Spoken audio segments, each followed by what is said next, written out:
What are the 5 steps for organizing? We'll find out today on Keeping You Organized.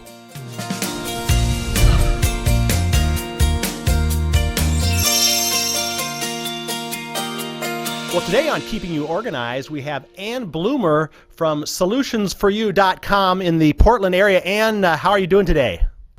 Doing great, John. Well, now you have a lot of things going on in your practice, not only your professional organizing, but you've also participated in a couple books. And one of the books kind of got my attention, which is that Get Organized Today. And can you explain a little bit about how that book came about? Sure. That's a collection of chapters written by about 18 other professional organizers in the industry. We each wrote a chapter on our specialty or something that sings out to us about organizing. And my chapter is called Win at Organizing. Okay, Win at Organizing. Let's expand on that a little bit. What does that mean? Well, oftentimes when I work with clients, the clients have tried to get organized before. They've been disorganized their entire adult life. They've tried to get organized before, and it affects them every day, and they just feel like it's not a possibility. And so my chapter is communicating that it is a possibility for anybody who really wants to learn the organizing skills and have some significant changes in their behavior that will support any organizing systems that are put into place for them. Okay, well, the question is, and how do you do that? What are some of the steps, or what are some of the things that you recommend to get people over that hump? Well, first of all, it's giving them a process. When you start working with a client, oftentimes I hear from them is, I just don't know where to start.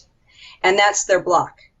And so it's coming in with a process. And I had to learn this early on in my career as a professional organizer, that what I know in my head, my clients don't have in their head. And so I thought they knew what I was thinking in my head all the time, like what we're going to do first, what we're going to do second, and how this is all going to come together. And finally I realized they don't know that. And I need to learn how to communicate to them the process. So I trademarked my 5 steps to organizing process, and that's where I start with them, is communicating what the process is going to be. And they get really excited because they're like, oh, that's where we start. And this is the middle, and I know when we're going to get to the end. It's not elusive out there. It is going to happen for them. And don't you think sometimes people just need maybe a little victory right away so they can, feel like, hey, I've accomplished something, because maybe their problems are going to take multiple days or weeks to overcome, but you give them a little victory or something up front? Yes, absolutely. It's all about putting together a series of small steps. It's, you're taking a big project and you're breaking it down into small steps or tasks. And so whenever they do something that I see that is new for them or that they get excited about, it could be that they found something they've been looking for. We always celebrate those wins throughout the organizing process. And I try to make it fun and to see that they can win at this, that they can achieve organization. But I also have to remind them that it's not a destination. Organization isn't a destination. It's not something you do once and then you're done. It's something that involves making some significant behavior changes, creating some habits and routines, and then it just becomes a way of life. Well, what are those 5 steps then? Can you rattle those off and kind of maybe just give a little bit of background on each one and why it's important? Sure. So the 5 steps are strategize, prioritize, localize, containerize, and maximize. I tend to like the I's, I guess, at the end. I tried to come up with an acronym because I come from the high-tech industry and everything was acronyms, and I couldn't come up with one that worked for me, and I just said, I'm not really about acronyms anyway, so I came up with these 5 steps. And strategize that's when it's your starting point, and so whatever you want to be organizing, usually it's a room. So let's take it that it's a room, and you're looking at that room, and the first thing you want to ask yourself, or that I ask my clients, is, what's the purpose of this room? What do you want to do in here? What are the activities that you want to do in this room or take place in this room? Because that's going to lead into step 2, prioritize, determining what is going to stay in that room. So if the room is an office and you have gift wrap in there, and that's not something you want to be doing, wrapping presents in your office, then those items don't belong in the office. It's the first kind of coming up with a criteria for what's going to stay in the space. So in that situation, it's like, okay, well, this doesn't meet the strategy, so let's get this out and find another place for it. Right. It might not be that you have to get rid of it. It just belongs somewhere else. Right. Okay. So then once you've gotten down to everything that you want to keep in a space because it relates to the space or the activities that you're going to do in that space, then you need to find a place to put them, and that's called localize. Place for everything in its place. Yep. And so typically that's breaking out into a room, the zones in that space. So if you have different activities, there's an area within the space that each of those activities would take place. And that's called localizing your space. And also localizing where things are going to go in that space. So you want to have things that are easy to access based on the activity. So then once you get them localized, you know where you're going to put them, then you might need to further contain them. And that's where the Containerize comes in. So for example, you decide you want to keep your active papers in your office on your desktop because you want to be able to find them. Well, it might be better to further contain them by putting them into file folders and then putting them into a file stair-step rack so that you can see them easily on your desktop. Now, is Containerize a word? I've always wondered. You know, I don't think it is a word, but organizers say it a lot, so it's just become part of our vocabulary. Yeah, there we go. Okay. Yeah. Maybe it will become a word. Maybe it'll get into Wikipedia or something. Yeah, there you go. Yeah. So that's Containerize, and in that step you also want to label. Because labeling can be very helpful for people to find things and know where to put things back, especially if you have a shared space. The last step is maximize, and that's probably the most important step in the whole process, because that's where you want to maximize your efforts that you've just gone through to get a space organized and keep it that way by creating a maintenance plan or new behaviors, habits, routines around how you're going to support those systems that you put into place. Okay, so now we got these 5. Now, this has got to tie into your background somehow. It sounds like a very, almost like you say you were in the tech industry, right? It's a very organized plan, right? And so tell us a little bit about your background. How did you get involved in professional organizing? Well, that was an interesting journey. I was in the high-tech industry. I worked in the human resources department as the benefits manager. And in high tech, at the time that I was working in high tech, it was around the time where there were lots of small companies getting bought up by bigger companies. So there were lots of mergers and acquisitions going on. It was in the .com era phase. And in the benefits area, that person is always involved in every merger and acquisition because you're bringing new employees in, you have to either merge benefit plans or switch them out, and then you have to communicate that to the new employees. So I was involved in every single merger and acquisition, and this company was doing 1 to 2 mergers a month, which is a lot. Yeah.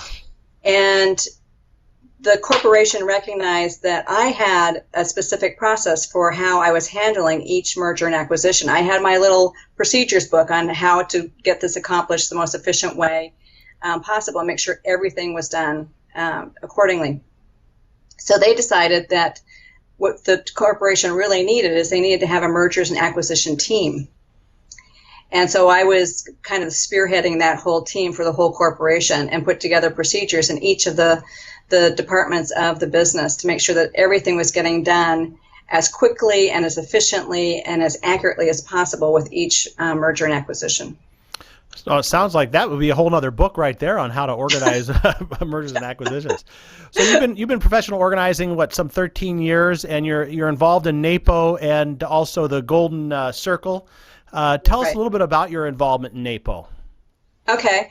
Well, actually, I've been in business almost 11 years. Started in 2003, and I started in January 2003. And the first step in my business as a professional organizer, I recognized that I needed to understand this industry better, and I found NAPO, joined nationally, and went to the local chapter meeting in Oregon. And that was within the first 15 days of my business launch. I just knew that was going to be important. The Oregon chapter was relatively small at that time. I think I was number 13. So that's why that number must come in as number 13. And they have a board, and it was coming up for time for the board to get new members on the board, so rotate the board. And they asked me to come in as the secretary to the chapter.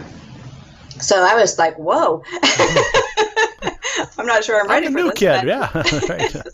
Yeah, I think I can manage to take the minutes for an organization. I've done that on a few other occasions. And so I stepped up to that role and stayed on the local board for almost 7 years. Went from secretary to membership director, vice president, and then president.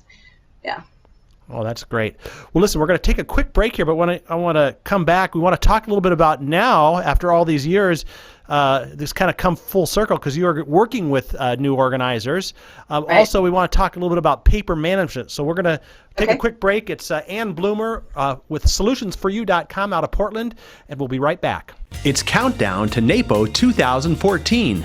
Coming up on episodes number 30 to 34 of the Keeping You Organized podcast, you can hear from some of the speakers from this year's NAPO National Conference. Hear from Marla D. It really does take systems that work. Regina Lark. How do you organize for people with mental illness, folks in wheelchairs? Annie Rohrbach. If we can help our clients and ourselves be more conscious of and identify our mental clutter. Heather Ahern. Estate planning is something that we all need to do. We all know we need to do it. Claire Coomer. I think getting organized is very much about your space, but it's very, very much about time management. And more. It's Countdown to NAPO 2014 on episodes 30 to 34 of the Keeping You Organized podcast. From Smead, keeping you organized.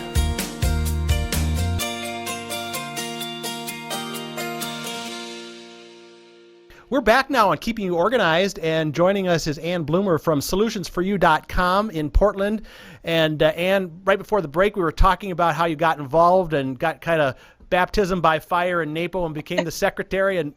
But now tell us a little bit about working with, you work with new organizers and help them with their businesses. In fact, you have a book on that, don't you? Yes, I do. It's called Get Rich Organizing. And some people think, really, you can get rich organizing? And that's really not the premise behind the book, is to make a lot of money. The premise behind the book is it's a guide for new professional organizers and how they can survive at launching, managing, and growing a profitable business. And that the richness comes from working with the clients. It's the client work that really, that's the rewarding part of our profession, is seeing our clients achieve things they've never been able to achieve before. And that just makes me feel rich inside. Right. Well, what are the top one or two things that a new organizer might struggle with? I mean, that you've seen as you've worked with organizers, and how can you help them with that? Well, they struggle primarily with how to find clients. Okay. That's usually the biggest issue with new professional organizers. How are they going to market their business, and how are clients going to find them is really what needs to happen, not them find the clients. And so I have a training program, and there's several layers to the training program. One is a self-study training program, which is a prerequisite to the second layer, which is a live seminar in Portland, Oregon, that's offered 5 times a year. Mm-hmm. And in that training program, they do some pre-work and come to the first day, and with their business plan, their marketing plan, their financial plan, and their business brand, and they receive feedback from the other participants and myself. So it's getting those pieces done, because oftentimes they won't even get that work done, which can hold them back on getting moving with their business. And then the next 2 days, we work with a real client in a client practicum. So we go and meet with the client, conduct the needs assessment, come back and do an organizing plan of action. We procure materials. And then the third day, we go and implement the project with the client. So they learn the whole client process, and they get over that fear. Well, it's a little bit of a fear, discomfort of working with that first client they're not sure they're capable of doing this and working with somebody else that they don't know, a complete stranger. Have you ever met an organizer, a new organizer who wasn't organized themselves? I mean, don't you kind of have to be organized, or is it the kind of case where it's easy for me to tell someone how to do it versus, keeping my own life in order? For the most part, the organizers that I meet are organized, but they may not have always been organized. They learn later on in their adult life how to be organized. They learn that skill. And sometimes I think that's a tremendous gift to have, to be able to work with your clients, because they walked in their shoes. Right. And that's something that I feel I don't have. I'm a little jealous of people who've been disorganized and then learned how to be organized, because I don't remember learning organizing skills. And that's what, when I first started out in this industry, people would say to me, "You should do that." And I was like, "What's that?" And they, "What do you mean do that? Doesn't everybody do that?" And it was, organize. And I didn't realize that not everybody knew how to do organize things in an organized way or systematically. Right.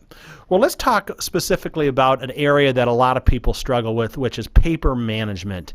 How do you work with somebody and get them, because it seems like that can sometimes be like the tip of the iceberg, right? I mean, it's the one thing I think almost everybody struggles with. Yes, it is. When I go to work with clients, they often want me to work in an area, and they'll say, for example, "I need to get my kitchen organized." And I'll show up at their home, and there's a sea of paper all over their kitchen counter. And so they may think it's getting into the cabinets and into the drawers, into the pantry, and getting those spaces organized. But really what they're struggling with is clearing a space to even prepare a meal because of all the paper that's on their kitchen counter. And so that's where we'll start, is with the paper. Now, I bet, knowing you, that you probably have a couple-step process, don't you, where you could take people through, right? 1, 2, 3, or 5, or whatever. What are your steps? Well, I set up a paper processing system for them. Okay. And so the first thing is, most of the paper comes into them through their mail. So it's gathering all their paper together from wherever it comes from and teaching them how to sort that paper. And the 3 ways you sort your paper it's called the art of paper management. So A is for anything that requires an action. R is a piece of paper that has information on it that you might need to refer to later, but you don't need to do anything with it. An action can become an R after you're done with it. And then T is toss. You don't need it. So it goes into the trash or the recycling or the shredding. Now, when you say you get your mail out of the mailbox, or you've maybe gathered up some paper, do you say deal with it right away, or do you have like a to be filed file or to be processed file box or something? What's the best way to deal with maybe mail and some things that you touch right away? Most people are unlike me. I pick up the mail and I process it immediately, because for me it's like it takes 2 minutes. I'd rather just be done with it. But for the most part, people want to take their mail in and collect it for a period of time, and it's usually about a week. Do you suggest then that they put like a time in their calendar or something to process then, or? Yes, that they should designate a day of the week that they're going to process their mail. It's usually, a Saturday morning or a Sunday evening, especially for busy professionals and families. But having a place to put all that paper until they can get to it. Okay. And also have it be a container, some type of a bin that's shallow enough that once it starts to overflow, that's the tipping point, that's their boundary, so that if they let it go a week, they're going to have to address it at some point during that next week. Right. So talking about filing then, do you have any favorite filing tips or how to set up a filing system that you like to recommend to clients, or is it like one size fits all, or based on their needs? I mean, how do you set up a file drawer? I set it up according to how the client thinks about their paper, how they're going to retrieve it. So I ask them, when they look at the piece of paper, what's the first word that comes to their mind when they look at that piece of paper, and start to develop labels and categories around their language.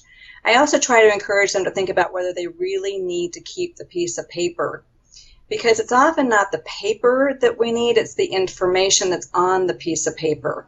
So can they get that information later if they need to refer to it, and can they let go of the physical piece of paper?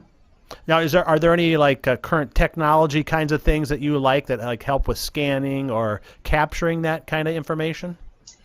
Well, the tool I use is the Neat Yeah. desktop scanner. And I've heard pros and cons about it, but I've had mine ever since it came out, and I've never had any problems with it. I scan everything. My business paper is completely paperless. I don't keep any paper on my business. I still have some paper personally in my file drawer because I just haven't gotten around to doing the backlog of scanning. It just hasn't been a priority for me, and I can still retrieve it. But as I'm going through that paper, I start to let go of whatever I haven't touched and haven't referred to. Right. So I'm trying to get everything down to being scanned and electronic. Well, but if you do have information stored both electronically and in paper, setting up the same categories on your computer as you have in your paper file system, so you don't have to think what's it called on my computer versus what's it called in my file drawer. Yeah, how does that work with the Neat system? Is it something where you can set file names up on your computer? Yes. Okay. All right, let's talk about your personal organizing, how you plan your day, your week. Do you use a digital planner, a paper planner? How do you personally stay organized? I personally stay organized using Outlook, Okay. Microsoft Outlook. I do everything in it. The calendar, my tasks, my email, it's all in Outlook. And I use an iPhone and an iPad, and so everything's electronic, it goes with me. I used to be paper, and I love paper. Mm-hmm. I like the idea of writing things into a planner because that's how I would remember. But every time I've tried to go back to paper or having both, my systems fall apart. So I'm strictly electronic. Oh, that's great. And do you do like a weekly planning session or something where you block out time, or how do you keep your time organized? I do. On Sunday evening, I sit down, I look at my week that's coming up and get prepared for that week. So everything's in my calendar, my tasks are there. So getting ready to work with clients for the week, I get all those files together, all the materials I'm going to need for my clients, or I make a list of the materials I'm going to need to go work with clients. Okay, so here's a question I'm going to throw at you. If you were an inventor and you wanted to invent some kind of technology, either electronic or what's the one thing that's missing in the organizing field that you would just love to invent and create? Oh, that's a hard one, John. I know. I just thought about this, but I wish I was an inventor, because I come across people all the time. They're coming up with these great new gadgets, and they're like at our NAPO conference expo, and there's all these great gadgetry or just products that they've created, and I think, why didn't I think of that? So, well, great. I'm not an inventor. Okay, well, that's all right. I thought at least, it sounded like you had the tech background. I thought maybe you'd come up with an app or something, but anyway. That would be good. Yeah. And that would be great. But there's so many out there. I've often thought about coming up with a product, and when I have thought of the product that I wanted to come up with, I would do the research, and it's already been created. It's already been done, right? Well, listen, we're out of time here. I want to give you the opportunity to let people connect with you. Do you do remote organizing? I mean, virtual organizing, I guess, or I do. Who are good people that should be calling you or contacting you? Everything. No, the people that could call me are busy professionals that need to get everything together in their life, at business and at home. And if you want to work with me virtually, typically it's a lot of solopreneurs that will coach with me virtually. Okay, great. And your website is? Solutionsforyou.com, and it's FORYOU. Okay, great. Well, Ann, thank you so much for your time today, and I hope to get you back on another episode. We can talk a little bit more, and maybe by that time you'll have that app developed and have a new invention that we can talk about. Great. Ann Bloomer, Solutions for You, today on Keeping You Organized.